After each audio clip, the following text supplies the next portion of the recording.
মানিকগঞ্জের হরিরামপুরের সাধারণ গৃহিণী মোসাম্মৎ জোছনা আক্তার আজ একজন সফল খামারি। 2 দশকের পরিশ্রম ও অভিজ্ঞতায় ছোট্ট গরুর খামারকে পরিবারের সবাই মিলে গড়ে তুলেছেন বড় সম্ভাবনায়।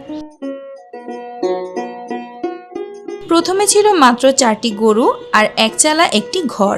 প্রাকৃতিকভাবে জন্মানো ঘাস, খড় আর কলাই গাছ খাইয়েই চলত গরু পালন। সময়ের সাথে সাথে অভিজ্ঞতা বাড়ে খামারের পরিধিও। এই খামারে রয়েছে প্রায় 20টি গরু। মেলা অনেক মনে করেন আরো 20 বছর আগের কথা। আমার শ্বশুরও গরুর ব্যবসা করছে। ওই দেখা গেছে আমার শ্বশুরের ছেলেপেলেরাও ওইভাবে এই ধরনের ব্যবসা করতে করতে এই তৈরিতে আইছে। ওই ঘাস টাস কলই জমি আছে, হয়তো কুড়ে ভুসি সবকিছু মিলেই খাওয়ানো হয়। আগে যাহা ছিল তার থেকে উন্নত দিনে দিনে হইতাছে। বর্তমানে গবাদি পশুর খাবারেও এসেছে আধুনিকতা। ধান, ভুট্টা, পায়রা ও বিভিন্ন উপাদান একসাথে গুঁড়া করে তৈরি করা হয় পুষ্টিকর দানাদার খাবার। পাশাপাশি জমিতে লাগানো হয়েছে উন্নত জাতের ঘাস।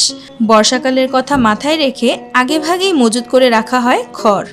ধান দিয়ে, গম দিয়ে, ছোলা দেয়, পায়রা দেয়, সবকিছু দিয়ে মিশিয়ে ভাঙ্গাই আর তার হাতে ছাটি খাওয়াই। আর ওই যে ঘাস, বোনা ঘাস খামারের খেতে ওই ঘাস আইনে খাওয়াই।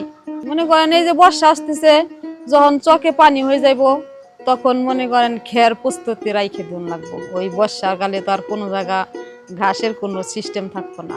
তাদের খামারে গাভীর তুলনায় বলদের সংখ্যাই বেশি। প্রতিদিনের দুধ স্থানীয় বাজারেই বিক্রি হয়ে যায়। আর আসন্ন কোরবানির ঈদকে ঘিরে এবারও ভালো লাভের আশা করছেন এই খামারি। আছে দেখা গেছে গাভী যদি পালি ওই দুধ বিক্রি করি, বাছুর যেটা আমরা ভালো বাছুর হয় ওটারে রাখে দেই। ওটারে রাইখে দেখা গেছে 2 বছর যদি পালে ওই গরুরে, ওই বাচ্চারা 2 বছর পাললে দেখা গেছে আমার 3 লাখ টাকার মাল হয়ে গেছে। আর মনে করেন কিনে যদি আনে দেখা গেছে 1 লাখ টাকা দিয়ে একটা গরু কিনলাম কিংবা 5টা কিনলাম। ওই 5টা যদি 1 বছর ভরণ পোষণ করি দেখা গেছে একটা তো 3 লাখ টাকার মাল হয়ে গেছে কোরবানিতে। পশুর রোগবালাই মোকাবিলাতেও এখন অনেকটাই দক্ষ তারা। ছেলে ভেটেরিনারি ডাক্তার হওয়ায় জটিল সমস্যাতেও দ্রুত পাওয়া যায় প্রয়োজনীয় পরামর্শ ও সমাধান।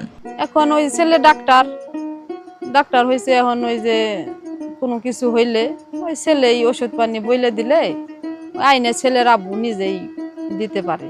জরা একটা রোগ আলাদা। গরু জ্বললে হয়তো দেখা গেছে ওই পটাশ দেয়, পাউটাও ধোয়াই। আবার গলা যদি গাল জড়ে যায় ওই গালে ধুয়ে টুয়ে দেই। খামারের প্রয়োজনেই সময়ে অসময়ে শক্তি ফাউন্ডেশন থেকে ঋণ নিয়েছেন জোছনা আক্তার। কখনো গরু কেনা, কখনো খাবার বা খামারের অন্যান্য কাজে সেই ঋণ কাজে লেগেছে মূলধনের ঘাটতি পূরণে। শক্তি থেকে মনে করেন ষাঁড় গরু কিনি, 2টা গরু কিনুন যায়, 1.5 লাখ করে কিনলো 2টা।